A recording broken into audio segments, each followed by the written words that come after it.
বহুতে সুধি আছিলে যে নটিফিকেশ্যন কেতিয়া আহিব। চাওক, ছেপ্টেম্বৰ নহ'লে অক্টোবৰ এইকেইটা মাহৰ ভিতৰতে পাব।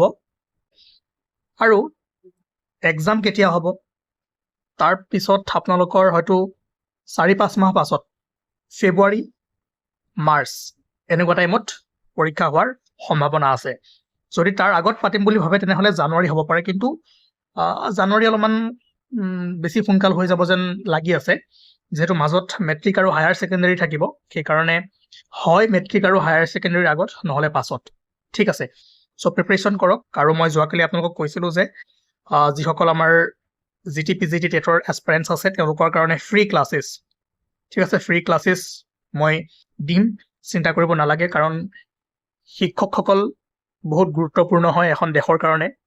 চ' আপোনালোকে যাতে ভালদৰে পঢ়িব পাৰে, ভালদৰে এই এক্সামটোত পাছ কৰিব পাৰে, তাৰ পাছত দেশৰ কাৰণে সেৱা আগবঢ়াব পাৰে, সেইকাৰণে মোৰ ফালৰ পৰা মই যিমানখিনি পাৰোঁ ফ্ৰী অফ কষ্ট আপোনালোকক দিবলৈ ট্ৰাই কৰিম। তাৰ কাৰণে হোৱাটছআপ গ্ৰুপ আছে, আপোনালোকে জইন কৰক।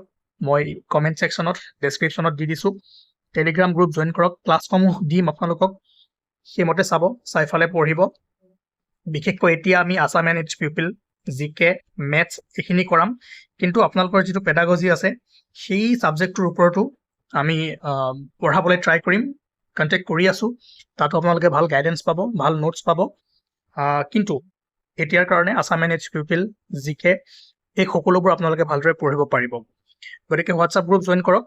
আৰু যদি কিবা সুধিবলগীয়া থাকে তেনেহ'লে আপোনালোকে সুধিব পাৰে। বাকী চিলেবাছ আমি ডিছকাশ্যন কৰি থৈ দিছোঁ, তাতে চাব পাৰে। আৰু যেতিয়া আমি ছেশ্যনবোৰ ষ্টাৰ্ট কৰিম সেইখিনি সময়ত আপোনালোকে চিলেবাছ পাব। চ' হোৱাটছআপ গ্ৰুপটো জইন কৰক, টেলিগ্ৰাম গ্ৰুপ জইন কৰক। আৰু 1 ছেপ্টেম্বৰৰ পৰা মই আপোনালোকক ভিডিঅ'ছসমূহ দি যাম, সেইমতে চাই যাব।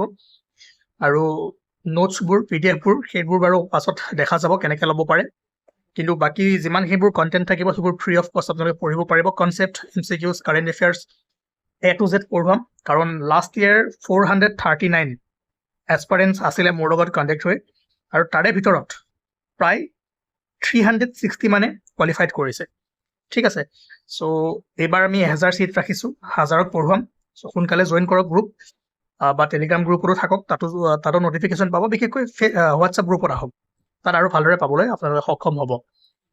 চ' ভালদৰে পঢ়ক। গাইডেঞ্চৰ কাৰণে যিসকলে যোৱাবাৰ ক্লিয়াৰ কৰিছে তেওঁলোকক মই লৈ আহিম।